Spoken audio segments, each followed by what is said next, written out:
2:19 a.m. Ryan was watching his doorbell camera. Suddenly, a notification appeared. Motion detected. He looked at the live feed.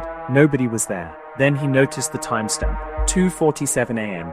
His phone said 2:19 a.m. The footage was from 28 minutes in the future. Ryan kept watching. At 2:47 a.m., the front door opened. Ryan watched himself walk outside. Then the future version of him looked directly at the camera. His phone buzzed. A message appeared. Don't open the door when you hear the knock. 3 seconds later, knock, knock.